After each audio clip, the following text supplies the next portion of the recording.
So we've learnt a lot about what people are using AI for at home predominantly, but what are people using AI for in school, in your experience, both from a sort of curriculum and from an assistive point of view? And I guess sort of supplementary to that, what sort of things can parents do to help support the learning that's been going on around AI at school in the home?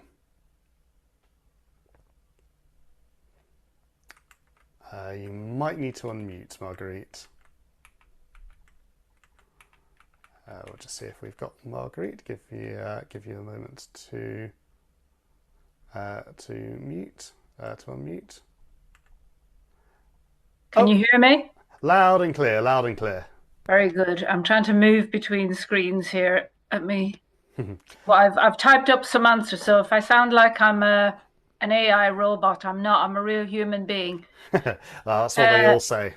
yeah. Oh, right. Okay, I see. Yeah. So I know in schools, teachers use AI a lot for generating training resources. So, for example, lesson plans to give them a sketch of how to, summarize a topic quickly and to give them some basic ideas.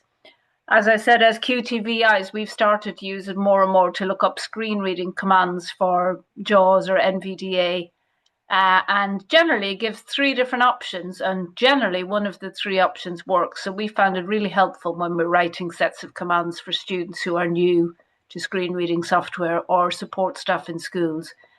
Um, and then I'm just reading through. So, students in high school, in our experience, use it for research and to summarize topics as well. But they're always advised to fact check. So, go to other sources of information. So, for example, if you were looking up something about Shakespeare and one of his plays, The Merchant of Venice, you could use AI to summarize the play, who the main characters were, and what the plot is. But the teachers would always suggest that the students fact check against other websites. So, for example, BBC Bite Size Revision to check. So, some of those well known websites.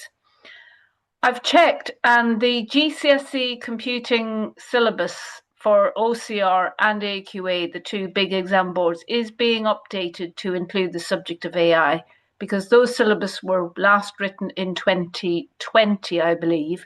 So since then, a lot has changed. So there are changes coming around. And I've spoke to my friend's daughter who's just finished her GCSEs and asked if AI was taught in school. And she said she didn't do GCSE in computing.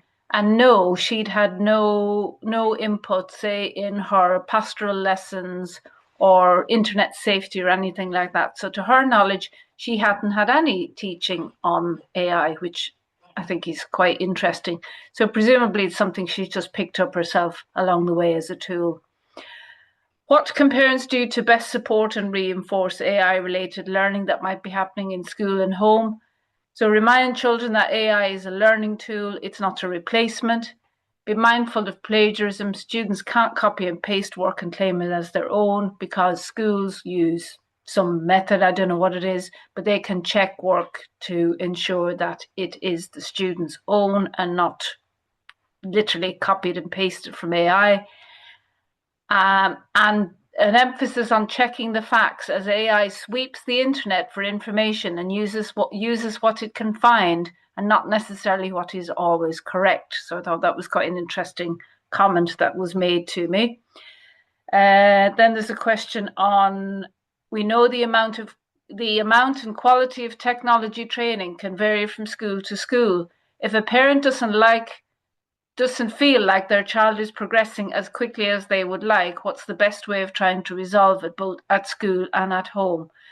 My suggestion would be to contact the curriculum lead in the school for technology, or it might be for social and emotional, PSHE, or whatever it's called, depending on the school. So the personal, social, and emotional curriculum that will be delivered. Ask what's being covered. and ask for advice on how to support the student at home and if any additional support is required in school. And my suggestion to parents is keep an open mind. So sometimes teenagers come home and say, you know, what did you do at school today? Nothing. Maybe that's not quite the case, and maybe AI is covered in some way, shape, or form. So it might be a good idea just to check what is actually being delivered. For the visually impaired, we've talked about often QTVIs go into schools to support young people, and they're often removed from PE lessons and technology lessons. And the idea or the rationale behind the technology lesson is if they're learning to use assistive technology in support of their visual impairment, then they'll be removed from the technology lesson that's being taught in school. And we don't think this is a good idea because the topics that are being covered in class are just as important and shouldn't replace the assistive technology skills. So we've suggested as a parent, if this was happening, that you suggest that, what have I written here? For the visually impaired, ideally should be removed from technology to cover, should not be removed from technology lessons to cover assistive technology skills, but instead should have pre or post teaching of a topic so they're not missing out and they have learned the skills to make it accessible. So, for example, today I was working with a 19-year-old college student. She will be doing the topic of spreadsheets. So we had a tactile diagram. She's a non-print user. We had a tactile diagram of what a spreadsheet page looked like. So she used her fingers to distinguish the columns for the rows and understand what a cell was. And then we logged on, and using NVDA, she navigated her way around the page and learned how to type in some numbers and to create a formula to total whatever was in the various cells. And we suggest that if needs be, reach out to your QTVI for ideas and signposting if you feel that your student's education around technology at school is being compromised because of their visual impairment. That's it from me. Thank you. No, thank you so much, Marguerite. That stuff is so important. It's really important to have that joined up approach, and I echo everything that you've said there. I'm sure that lots of parents will be identifying with a lot of the issues that you've raised in your answers.